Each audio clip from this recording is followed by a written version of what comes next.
اور اسلام کی بات آئی ہے قرآن و سنت میں، وہاں نماز لازمی ساتھ میں چپکی ہوئی ہے. تو اس لیے آپ کو نماز تو پڑھنی ہی پڑھنی ہے، اس میں تو نو کا آپشن ہے ہی نہیں. یہ ثابت کرنے کے لیے ہم کیا ہیں؟ مسلم ہیں، مرد کو بھی عورت کو بھی.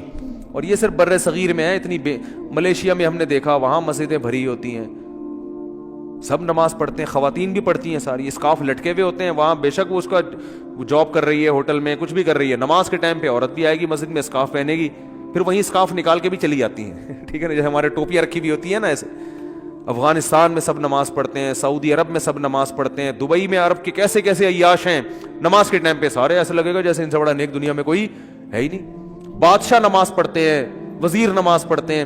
ہمارے ہاں ایک بہت بڑی لعنت ہے کہ ہوگا مسلمان اور اپنے آپ کو مسلمان بھی کہتا ہے، نماز کے وقت میں غائب. تو اس لیے امام احمد ابن حنبل جو بہت بڑے مجتہد ہیں، ان کا یہ فتویٰ ہے کہ ایک نماز بھی جو جان بوجھ کر چھوڑ دے گا اسلام سے خارج ہو جائے گا. اگرچہ جمہور کا یہ فتویٰ ہے کہ خارج نہیں ہوتا، کفر کے قریب ہو جاتا ہے وہ، لیکن امام احمد بن حنبل کی کوئی کم حیثیت تو نہیں ہے نا. سعودی عرب میں انہی کو فالو کیا جاتا ہے. شیخ بن باز، شیخ صالح العثیمین سعودیہ کے مفتی اعظم رہے ہیں، ان کا فتویٰ اب تک چلا یہی آ رہا ہے کہ ایک آدمی اگر فجر کی نماز کے لیے الارم نہیں لگاتا، اس نے صبح 8 بجے آفس جانا ہے، رات کو سویا صبح 8 بجے کا الارم لگا کے، تو یعنی اس نے پکا ارادہ کیا ہوا ہے کہ میں نے فجر میں نہیں اٹھ رہا. ایک تو ہوتا ہے نا آنکھ کھلی نہیں، ارادہ تو تھا نہیں کھلی آنکھ، پکا ارادہ کیا ہوا ہے. انہوں نے کہا یہ اسی وقت مرتد ہو جائے گا، کیونکہ اس نے پکا ارادہ کر لیا ہے نماز کے قضا کرنے کا، پکا ارادہ. وہ یہاں تک ان کا فتویٰ ہے کہ مرتد ہو جائے گا اس کو اگر توبہ نہیں کرتا اور توبہ کا اعلان نہیں کرتا باقاعدہ، تو اس کو مسلمانوں کے قبرستان میں دفن کرنا بھی جائز بولو نہیں ہے، اس کا نکاح بھی ٹوٹ گیا. اگرچہ جمہور اس کو نہیں مانتے، لیکن امام احمد بن حنبل کی بھی تو ایک بڑی ویلیو ہے نا، اور عبداللہ بن مسعود کی بھی کم ویلیو نہیں ہے. وہ فرماتے ہیں ہم نبی کے دور میں کسی بھی جرم کو یہ نہیں سمجھتے تھے کہ انسان کافر ہو جاتا ہے، نماز کو ہم یہ سمجھتے تھے کہ کوئی چھوڑ دے تو اسلام سے خارج ہو جاتا. تو اس لیے عرب میں شراب پینے والا بھی نماز پڑھتا ہے، کیونکہ مسلمان میں بہرحال کچھ بھی ہو اسلام کا نام اپنے آپ سے ہٹانا پسند نہیں کرتا. اور آج ہم نے دیکھا ہے مسجدوں کے 7 گھر ہیں نماز کے لیے نہیں آ رہے، اور سفر میں تو نمازیوں کو دیکھا ہے نمازیں چھوڑتے ہوئے. ذرا آج کل پیپر ہے تو جی چھوڑ دو نماز. بھائی پیپر میں نماز چھوڑنا کہاں سے جائز ہو گیا؟ جاب میں باس کی طرف سے اجازت نہیں ہے، اجازت نہیں ہے آپ چھپ کے نماز پڑھیں، آپ کہیں کرسیوں کے پیچھے چھپ جائیں، کہیں بھی کریں. میں تو یہاں تک میں نے لوگوں کو مشورہ دیا، بعض جو غیر مسلم کنٹریز میں لوگ وہ کر رہے ہیں نا، جاب کر رہے ہیں باس کی طرف سے بعض جگہوں میں، ورنہ وہاں پرمیشن ہوتی ہے، اجازت نہیں ہے، تو میں ان سے کہتا ہوں بھائی کہیں بھی چھپ کے چلے جاؤ، کچھ بھی کرو، اگر نہیں پرمیشن ملتی چھپ کے بھی نہیں پڑھ سکتے تو جاب چھوڑ دو. بس جاب کیا کرو، چھوڑ دو. جاب نہیں، پھر جاب جائز نہیں آپ کے لیے. فرض نماز تو پڑھنی پڑے گی، آپ جاب ہی نہیں کر سکتے، آپ کہیں بھی جاؤ. کہتے ہیں کہاں جا کے، میں بھائی واش روم میں پڑھ لو، واش روم میں پڑھ لو. واش روم کا مطلب یہ نہیں کہ وہ فلش کے اوپر، وہ تو جگہ کا پاک ہونا ضروری ہے نا. انتہائی آخری درجہ یہ ہے کوئی مصلی رکھو اپنے ساتھ تاکہ جگہ پاک ہو. یہ ایسا نہیں کہ واش روم میں نماز پڑھنا شروع کر دیں، حرام ہے، ناجائز ہے واش روم میں نماز پڑھنا. لیکن اگر کوئی صورت نہیں بنتی، کچھ بھی نہیں ہے، جائے نماز لے جاؤ بھائی چھپ کے، جہاں نہاتے ہیں نا جس جگہ پہ، اس جگہ مصلی بچھا کے نماز پڑھ لو. ٹرینوں میں نماز نہیں چھوڑ سکتے آپ. میں تو کوئی زیادہ نیک آدمی نہیں ہوں، لیکن 1-2 واقعات میں لوگوں کو صرف موٹیویٹ کرنے کے لیے. ایک دفعہ ہم بھاولپور سے چڑھے ٹرین میں، جب میں ٹرین میں چڑھا ہوں بھاولپور سے تو فجر کی نماز کا ٹائم ہو رہا تھا، اور رش اتنا تھا، حاجیوں کی اس وقت فلائٹیں بہت جا رہی تھی، کراچی سے ہی جاتی تھیں، ملتان ایئرپورٹ نہیں بنا تھا اس وقت. تو اتنا رش تھا کہ جیسے ہی ہم ٹرین میں چڑھے ہیں تو اب پتہ چل گیا کہ بس ایسے بالکل سیدھے، جگہ ہی نہیں، رش اتنا زیادہ. اب فجر کی نماز وضو میں نے پہلے کر لیا تھا احتیاطاً، تو اب وہاں میں نے کہا بھائی نماز پڑھنی ہے. لوگوں نے کہا یہاں جگہ نظر آ رہی ہے. صوفی صاحب لوگ پھر تانے دینا شروع کر دیا، بھائی صوفی نظر نہیں آ رہا ہے، یہاں کوئی نماز پڑھے گا، پاگل ہو رہا ہے. اچھا سفر میں لوگوں نے کہا بھائی سفر میں معاف ہے، بعد میں توبہ کر لینا، قضا پڑھ لینا. یہ بڑے اچھے الفاظ ہوتے ہیں لوگوں کے نا، یعنی ان کی نظر میں کہ توبہ کر لینا. بھائی توبہ تو کہاں سے؟ اگر ایسا ہی ہوتا تو اللہ کہتے نماز پڑھ لو، نہیں پڑھتے تو توبہ کر لینا. پڑھنی ہے، قضا نہیں کرنی ہے. ان الصلاۃ کانت علی المؤمنین کتابا موقوتا. اگر نماز چھوڑنے کی میرے بھائی کہیں گنجائش ہوتی تو میدان جنگ میں لڑتے ہوئے جب گولوں کی گھن گرج اور تلواروں کی چمک ہو اس میں اللہ اجازت دے دے گا قضا کر لو. وہاں اجازت نہیں دی ہے. اللہ نے فرمایا نہیں کوئی صورت بنتی, سواری پہ بیٹھو, گھوڑے کا جہاں رخ ہے اسی طرف رخ کر کے نماز پڑھو.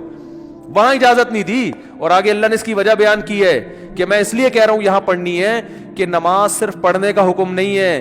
ان الصلاۃ کانت علی المؤمنین کتابا موقوتا, نماز مومنین پر مقررہ اوقات میں فرض ہے. یہ اس لیے جواب دیا کہ آپ کہہ سکتے تھے اللہ جب جنگ ختم ہو جائے گی پھر پڑھ لیں گے نا آرام سے خشوع و خضوع کے ساتھ. ابھی جنگ ہو رہی ہے, اللہ ابھی کیا ضرورت, جب جنگ ختم ہو جائے قضا پڑھ لیں گے بعد میں, ٹائم گزر جائے گا, پھر بہت ڈبل سجدہ کریں گے, ہم بہت لمبے لمبے قیام کریں گے. اللہ فرماتے ہیں نماز مقررہ اوقات میں فرض ہے, وہ ٹائم گزر جائے گا اگر جنگ ختم ہونے کا انتظار کرو گے. بہت مشکل ہے بھائی, نہیں آ رہی سمجھ میں تو جیسے زندگی کو فرشتے بہت اچھی طرح سے اردو میں بھی سمجھا دیں گے قبر میں. وہ کہتے ہیں نا میں نہیں بتاؤں گا, تو لوگوں نے کہا اب تو آپ کو سب بتانا پڑے گا.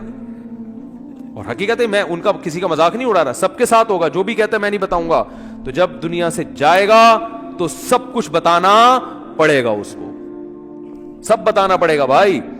تو میدان جنگ میں اللہ کہہ رہا ہے کہ نماز مومنین پر مقررہ اوقات میں فرض ہے. تو میں ٹرین میں کھڑا ہوا تھا, میں نے کہا, انہوں نے کہا بھائی یہاں تو جگہ نہیں ہے. اچھا میری عمر بھی زیادہ نہیں تھی تو وہ ایسی تھوڑی عمر ہو تو لوگوں میں روب بھی ہوتا ہے نا. ہم نے کہا کوئی جگہ نہیں ہے. میں نے کہا تو پڑے گا بھائی, کیونکہ ہم تو کیسے چھوڑ دیں بھائی, اور سنتیں اب چلو مجبوری ہے چھوڑ دیتا ہوں, 2 فرض تو پڑھنے ہیں. لوگوں نے کہا جگہ نہیں ہے. میں نے کہا جگہ بن جائے گی, کیونکہ فرض جو نماز میں فرائض ادا کرنا بہت آسان ہے. تو میں نے کیا کیا, وہ جگہ چونکہ لوگوں کے چپل تھے تو اس میں خطرہ تھا کہ ناپاک ہوگی, تو ایک چادر تھی میرے پاس, وہ میں نے ایسے نیچے ڈال دی, بچھانے کی بھی جگہ نہیں تھی. نیت باندھ لی, اندازہ پہلے لگا لیا تھا قبلہ کس طرف ہے. نہیں تو آپ آج کل تو موبائل پر ایسی ایپس آ رہی ہیں, اس سے فوراً پتہ چل جاتا ہے قبلہ کس طرف ہے. اندازہ تھا مجھے, رخ کیا ہم نے. اب یوں کرنے میں تو کوئی نہیں رکاوٹ ڈالتا نا, یوں کرو, نیت باندھ لو بھائی. اگر ہاتھ اٹھانے کی بھی جگہ نہیں ہے تو ہاتھ نہ اٹھاؤ, یہ رفع الیدین تو کوئی واجب نہیں ہے. اللہ اکبر کہہ لو اور نیت باندھ لو. ہاتھ باندھنے کی جگہ نہیں, ہاتھ چھوڑ کے کھڑے ہو جاؤ بھائی. سورہ فاتحہ پڑھی, سورت ملائی. رکوع میں جب آپ رکوع کریں گے تو میں سوچتا تھا W11 کتنی بھی بھری ہوئی ہو, کنڈکٹر جب ایک دروازے سے چڑھ کے دوسرے دروازے پہ کرایہ لے کے نکل سکتا ہے تو ہم اتنے رش میں صرف ایک رکوع کی جگہ ہمیں کیوں نہیں بن سکتی. تو رکوع ہم نے کیا, جھکنا ہے نا رکوع میں, بس جھک جاؤ, بس لوگ خود بخود سائڈ پہ ہو جاتے ہیں بھائی. اس کے بعد آپ جب سجدہ کرو تو سجدہ نام ہے, ویسے تو پراپر سجدہ کرنا چاہیے, جگہ نہیں ہے تو بھائی ماتھا کسی طرح زمین پہ ٹکانا ہے, آپ ماتھا زمین پہ ٹکا دیا جا کے. تو 2 رکعت تمیز سے الحمدللہ پڑھ لی, کھڑا ہو گیا میں. پھر لوگوں نے کہا یار یہ, میں نے کہا ہو گئی, بس 2 فرض پڑھنے تھے, ہو گئے, ایسی کی تیسی, جو مرضی کرنا ہے, جو اکھاڑنا ہے اکھاڑ لو. صحیح ہے نا, کیونکہ تمہیں تو خود چاہیے جگہ دو نا. اور بعض دفعہ لوگوں کو شرم آ رہی ہوتی ہے, ہم سب کے سامنے نماز پڑھیں گے, لوگ بولیں گے تو بہت بڑا صوفی ہے. تو یاد رکھو شرم ان کمبختوں کو آنی چاہیے جو نہیں پڑھ رہے, ان کمبختوں کو آنی چاہیے. بھائی تم بھی تو ایمان کے دعوے دار ہو, اگر تم یہ کہتے ہو کہ ہم اسلام کو نہیں مانتے تو پھر پورا اسلام سے رشتہ ختم کرو. پھر آپ وصیت میں لکھو کہ مجھے عیسائیوں کے قبرستان میں دفن کرنا ہے, مجھے ہندوؤں کے میری چتا کو آگ لگائی جائے. ٹھیک ہے نا, یہ لکھ کے جاؤ. جو نماز نہیں پڑھتا لکھے کہ بھائی میں چونکہ نماز نہیں پڑھتا اور میں مانتا ہوں یہ ٹائم ویسٹنگ ہے, اور یہ کیا مولویوں نے نماز رکھا ہوا ہے, تو لکھو کہ میری چتا کو, ایک ہندو ابھی مسلمان ہوا ہے, تو میں نے, وہ مجھے کہہ رہے تھے کہ میں لائیو سب کے سامنے کلمہ پڑھوں گا نا, تو میں نے کہا چلو ہمارے بیان میں آپ کو لائیو ہم لے لیں گے. بیان سنتے تھے, اللہ کا شکر ہے وہاں انڈیا میں ان کو ایمان کی توفیق ملی, تو ہندو ہونے کے باوجود میرے بیان بڑے شوق سے سن رہے تھے, کہہ رہے ہیں سنتے سنتے میرا دل کیا کہ میں مسلمان ہو جاؤں, اللہ تعالیٰ قائم رکھے. تو میں نے کہا لوگوں کو موٹیویشن ملے گی, تو انہوں نے کہا میں سب کے سامنے. پھر مجھے خیال آیا بھائی اتوار میں تو ٹائم ابھی ہے, زندگی کا کوئی بھروسہ نہیں ہے. میں نے کہا اگر آپ اس سے پہلے مر گئے, انہوں نے کہا بات تو ٹھیک ہے. میں نے کہا پھر فون پہ ہی کلمہ پڑھو. تو انہوں نے کلمہ تو پڑھ لیا ماشاءاللہ, مسلمان ہو گئے, بیان بھی سن رہے ہیں.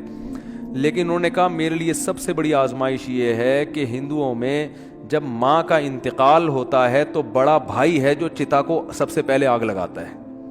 میں سب سے بڑا ہوں اور میری ماں کی طبیعت بہت خراب ہے, بظاہر ایسا ہی لگتا ہے کہ وہ دنیا سے جانے والی. تو میں نے تو ان کو سمجھایا اپنی ماں کو مسلمان کر لو. کہہ رہے وہ نہیں ہوگی, وہ نہیں ہوتی. کہنے کا میرے لیے مسئلہ یہ ہے کہ ان کے انتقال کے بعد چتا کو آگ سب سے پہلے میری ذمہ نہیں لگائی تو پورا خاندان کھڑا ہو جائے گا. اب ان کا کیس چل رہا ہے. میں نے ان کو مولانا کلیم صدیقی صاحب کا نمبر دیا ہندوستان میں کہ ان سے رابطہ کریں, وہ آپ کی مدد کریں گے. تو ہندو تو چتا کو آگ لگاتے ہیں بھائی, جو نماز نہیں پڑھتے. تو آپ بھی اگر نہیں مانتے نماز کو, جو زیادہ تر یہ فواد چودھری معذرت کے ساتھ اس طرح کے لوگ بار بار علماء کو برا بلا کہہ رہے ہوتے ہیں نا, ان سے کو آپ وصیت لکھو کہ میرے مرنے کے بعد کوئی مولوی میرے جنازے کے قریب نہیں آئے گا, میری نماز جنازہ کوئی مولوی نہیں پڑھائے گا. تو یہ سب پھر مولوی سے اگر آپ نے دستبرداری کا اعلان کرنا ہے تو پھر پورا مولوی لیس ہو جاؤ آپ, صحیح ہے نا. تو اپنے مفاد کے لیے مولانا آ رہے ہیں, نکاح پڑھانے کے لیے مولانا آ رہے ہیں, چلو نکاح تو عدالتیں بھی پڑھا دیتی ہیں, جنازے میں سب سے زیادہ تو آپ پھر اپنا جنازہ پڑھواؤ یا تو پڑھواؤ ہی نہیں, کیونکہ تو مولویوں نے ہی بتایا نا جنازہ ہے, یا تو پڑھواؤ نہیں. اگر پڑھوانا ہے تو مائیکل جیکسن ٹائپ کا کوئی آدمی ہونا چاہیے, لبرل بالکل, جو موسیقی کا, کیونکہ آپ نے یہ بھی ایک دفعہ ارشاد فرمایا تھا کہ علامہ اقبال بھی موسیقی سنتے تھے, قائد اعظم بھی, یہ مولویوں کی طرح تھوڑی تھے عجیب سے. تو پھر کوئی ایسا ہی گلوکار ملک کا جو سب سے بڑا ڈانسر ہو, وہ آپ کا نماز جنازہ مٹک مٹک کے پڑھائے. پھر اللہ سے دعا کرو بھائی, نماز سے اللہ ہمارا رشتہ قائم کر دے. تو اذان پر ابھی بیان باقی ہے کہ اتنی اللہ کو یہ عبادت پسند ہے نا کہ پیدا ہوتے ہی اللہ کان میں اذان کہلوا دیتے ہیں. اس کے بعد جو ندائیں صبح فجر میں آواز گونجتی, اللہ اکبر حی علی الصلاۃ الصلاۃ خیر من النوم, پھر اللہ کہتے ہیں ظہر میں دوبارہ یاد دلاؤ. مؤذن کو کہتے ہیں جا بھائی اسپیکر پہ بٹن آن کر, بولتا رہے بس تو. لوگ کہیں گے کہ یار جب نماز کا ٹائم ظہر کا 1:05 ہے تو بتانے کی ضرورت کیا ہے. اللہ کہتے ہیں ان کی باتوں میں مت آنا. 1:05 ہے تو 1:45 پہ بتا دینا ان کو کہ 15 منٹ رہ گئے, 20 منٹ رہ گئے. فجر کا ٹائم روزانہ اناؤنس ہوتا ہے, آج 6:30 پہ, آج 6:45 پہ اناؤنسمنٹ ہوتی رہے گی. اللہ کہتے ہیں اتنی اناؤنسمنٹ کافی نہیں ہے, ہر دفعہ پوری اذان ہوگی. حی علی الفلاح, آؤ کامیابی کی طرف, آؤ نماز کی طرف. حج میں اعلان نہیں ہوگا, رمضان کا اعلان نہیں ہوگا, اعلان کرنے والوں کو برطرف کر دیا, ہلال کمیٹی سے نکال دیا, ٹھیک ہے نا. نماز کا ہر دفعہ اعلان ہوگا, اور اتنی اذانیں ہوتی ہیں نا پوری دنیا میں کہ ایک سیکنڈ کے لیے بھی دنیا اذان سے خالی نہیں ہوتی, دی جا رہی ہے اس وقت سے. تو یہ اس لیے کہ اللہ کی نظر میں اس کی اہمیت اور ویلیو بہت زیادہ. اللہ کہے گا ابھی اس مؤذن کو کہا ہے صرف ان کو سناؤ, زبردستی کسی کو لے کے نہیں آؤ مسجد میں, ابھی زبردستی کا ٹائم نہیں ہے, ابھی حساب و کتاب کا ٹائم نہیں ہے. تم نے حی علی الصلاح حی علی الفلاح کہہ دیا, اللہ کی کبریائی بیان کر دی, ان کی مرضی آئے نہ آئے. تم گھر تک تھوڑی جاؤ گے بیل بجا کے, بھائی میں نے تمہیں حی علی الصلاح کا, تمہیں سمجھ میں نہیں آیا کیا, انگلش میں بتاؤں میں تمہیں؟ نہ مؤذن کے لیے جانا کیا ہے, ناجائز. علماء نے لکھا ہے کہ جب اذان ہو جائے نا تو کسی اور طرح سے دعوت دینا جائز نہیں ہے, کیونکہ یہ اللہ کی دعوت کمپلیٹ دعوت ہے. اب آپ اخپل طریقے سے مائک بھونپو ہاتھ میں لے کے لوگوں بلانے, جیسے بعض جگہوں پہ ہم نے دیکھا مسجدوں میں اذان ہو جاتی ہے, پھر ایک اردو میں اذان شروع ہو جاتی ہے, حضرات اذان ہو گئی ہے, مسجد میں اتنے بجے ٹائم ہے, آپ کو بتایا آپ آ جائیں, مرنا ہے ایک دن اٹھنا ہے, وہ پورا پروگرام شروع ہو جاتا ہے نا. چلو زندگی میں کبھی ایک آدھ دفعہ ہو جائے تو ایک الگ بات ہے, لیکن مستقل بنیادوں پہ بھی بعض مسجدوں میں ہو رہا ہے. ہمارے چھوڑو رہنے دو. تو اس لیے علماء نے کہا اللہ نے پراپر رکھی اس لیے کہ اب دوبارہ کسی اور دعوت کی ضرورت نہ ہو. تو اب اللہ کہتے ہیں اب آنا ہے آ, نہیں آنا نہیں آ, یہ حساب میں آخرت میں لوں گا کہ تو اتنا ڈھیٹ 1400 سال سے فضاؤں میں ہر نماز کے ٹائم پہ یہ ندا گونجتی ہے. نہ سردیوں میں اس میں ناغا ہوتا ہے, نہ گرمیوں میں ناغا ہوتا ہے, نہ راتیں لمبی ہوں تو ناغا, نہ راتیں چھوٹی ہوں. حتیٰ کہ سفر میں بھی اذان کا حکم ہے, اذان کہو. پھر جنگل میں اکیلے نماز پڑھ رہے ہو, اذان کہو. یہ ایسی اللہ کو ندا پسند ہے بھائی, یاد دہانی لازمی کراؤ. تو اس لیے بھائی یہ بار بار دعوت, اذان کی اہمیت نہیں پتہ چلتی, اس سے نماز کی اہمیت پتہ چلتی ہے. تو عزم کرو زندگی میں کچھ بھی ہو جائے نماز قضا نہیں کرنی.